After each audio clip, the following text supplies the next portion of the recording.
L'isolation thermique est essentielle, vous le savez, nous le savons tous, pour des raisons économiques, écologiques, enfin bon, on ne va pas insister là-dessus. Et quand on isole une maison, la première surface à isoler, c'est la toiture, tout simplement, parce que la toiture, elle représente plus de 30%, donc plus du tiers des déperditions de chaleur d'une maison. Bon, on va isoler la toiture, d'accord. Avec quoi?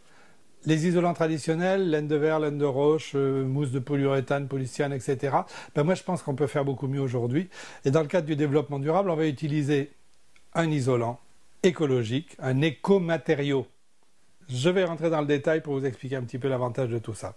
Les panneaux isolants Isonat sont fabriqués avec de la fibre de chanvre, 30%, de la fibre de bois, 60%, et 10% de fibre de polyester, tout ça pour agglomérer l'ensemble.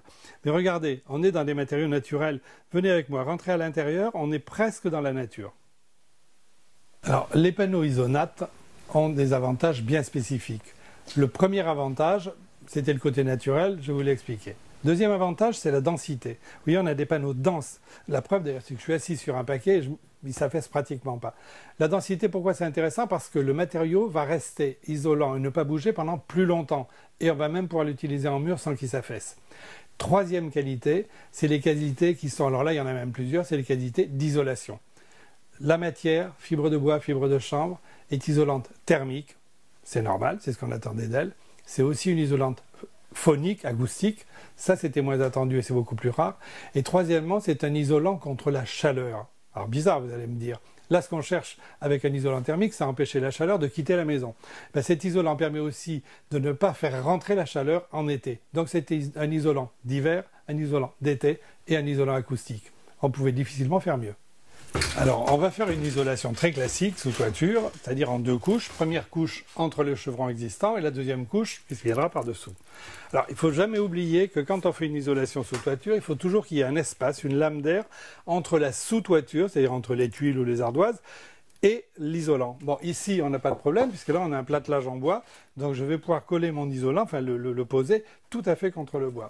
Première opération, bien évidemment, on va mesurer l'espace qu'il y a entre les chevrons et la longueur pour découper un bout de panneau. Donc en longueur, on aura 105 et en largeur, 55. Et à chaque fois, je vais rajouter 2 cm pour que le panneau vienne se bloquer à l'intérieur. Alors, on va reporter les mesures. J'avais dit 105, ce qui, avec 2 cm, fait 107.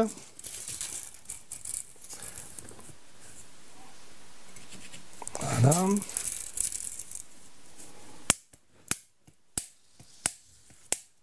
Et là, on va couper. Alors pour couper, on utilise un couteau. Bon, Isonat vend un couteau EasyCut, mais vous pouvez utiliser tout simplement un gros couteau à pain, un couteau à dents. Alors, regardez, c'est extrêmement facile à couper.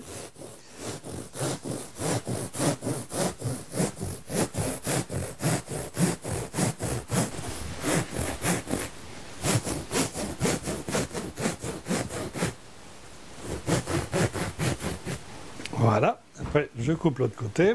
Alors maintenant, la mesure pour la coupe en largeur, j'ai dit 55, on va mettre 56 et demi, pas tout à fait 2. Ici pareil. Et pour m'aider à couper droit, éventuellement, ce que je peux faire, c'est poser la règle et appuyer la lame de couteau contre la règle.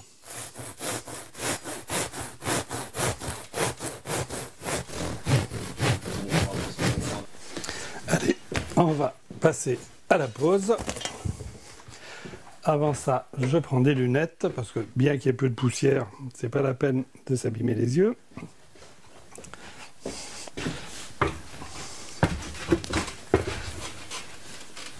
Donc là, on va rentrer le panneau en force entre le chevron et les poutres.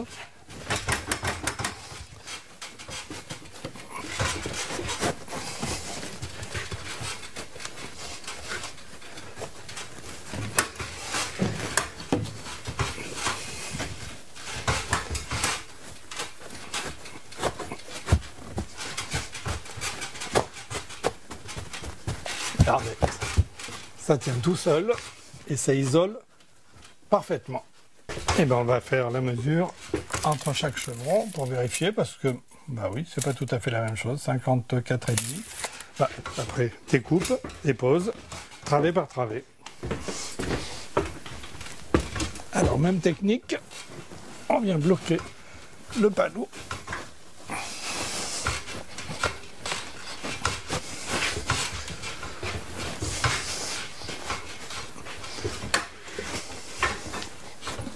Donc le centimètre et demi ou deux en trop fait que le panneau se bloque parfaitement entre les chevrons.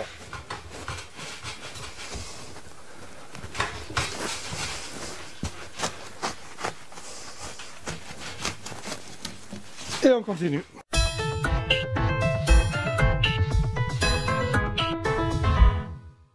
Bon, donc là j'ai démarré la deuxième travée. Et comme vous le remarquez, le panneau fait 1,20 m, la travée est un peu plus large, donc il y a un trou. Et ben on va le boucher, c'est très simple. Il suffit de découper un petit morceau de panneau et de venir l'emboîter. Alors toujours pareil, hein, dimension un peu supérieure. Et comme le matériau est dense, je bloque les panneaux l'un contre l'autre. Et j'ai une isolation continue et parfaite. C'est facile.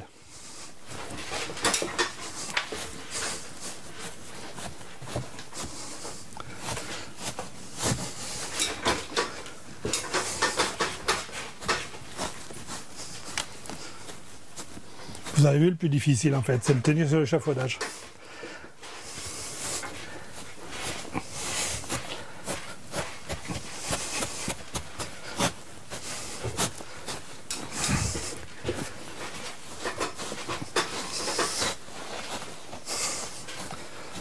Voilà, et le même problème, on va couper une petite bande et la poser.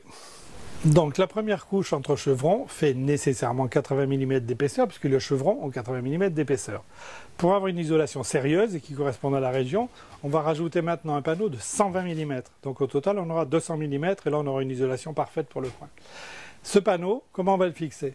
Alors il y a plusieurs techniques. Il y a la technique de mettre surtout ce qu'on appelle un contre-chevronnage de l'épaisseur du nouveau panneau, donc 120 mm d'épaisseur. Moi je trouve que ça surcharge et qu'en plus ça coûte beaucoup d'argent.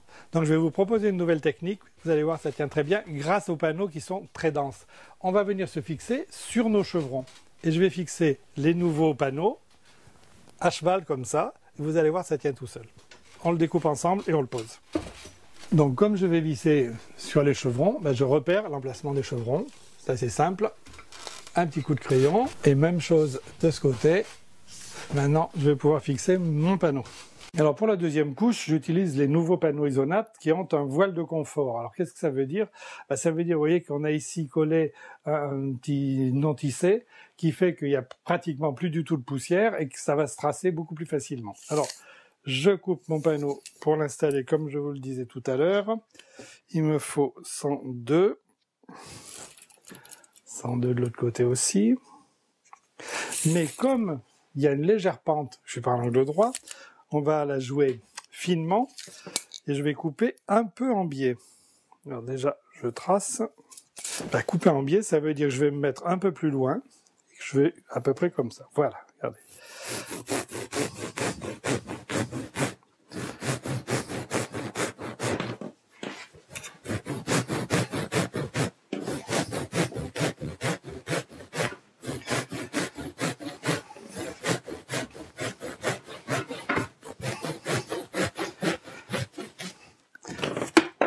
Et on va fixer le panneau par vissage. Donc comme je vais le visser sur le chevron, j'ai repéré mon chevron, je vais repérer le centre du panneau, la moitié de 60, ça fait 30, un petit point ici, un par là, un autre ici, et après c'est l'astuce pour fixer sans que ça traverse, puisque je fixe par vissage.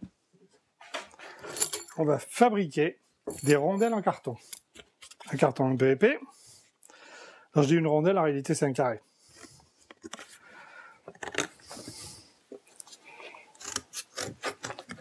Donc, je découpe mes petits carrés de carton.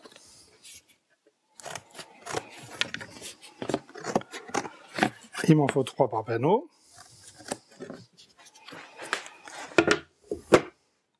Et on va visser. Voilà, les vis. 140. 120 de panneau, plus 20 pour rentrer dans le chevron.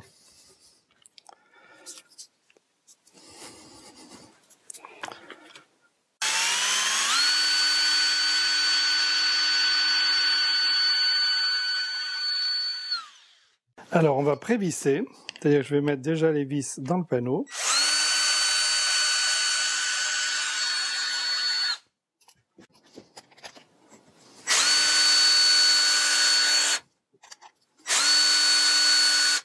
Alors, on va caler le panneau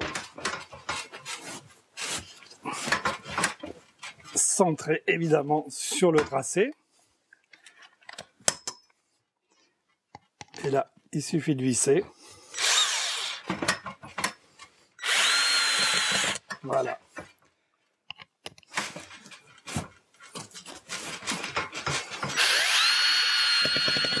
Vous avez vu le carton? Il empêche la vis de traverser le panneau. Alors, on va continuer. Je vais poser les panneaux les uns derrière les autres, enfin les uns à côté des autres, en vérifiant à chaque fois, bien évidemment, l'espacement et l'emplacement du chevron. Sinon, je n'arriverai pas à visser. Alors là, pareil. Le but étant d'avoir des panneaux parfaitement jointifs, bien évidemment, pour qu'on ait une vraie isolation. Isolation continue. Alors, pour boucher le trou là que j'ai laissé tout à l'heure, c'est pas compliqué. Un morceau de panneau découpé un petit peu plus grand et rentrer en force, comme d'habitude.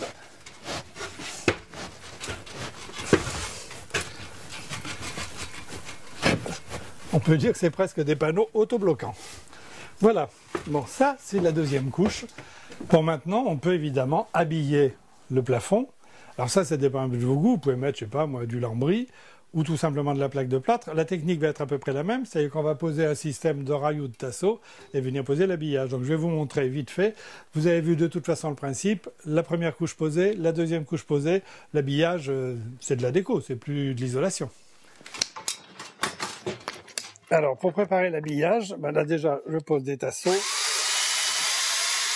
Là la vis elle est longue.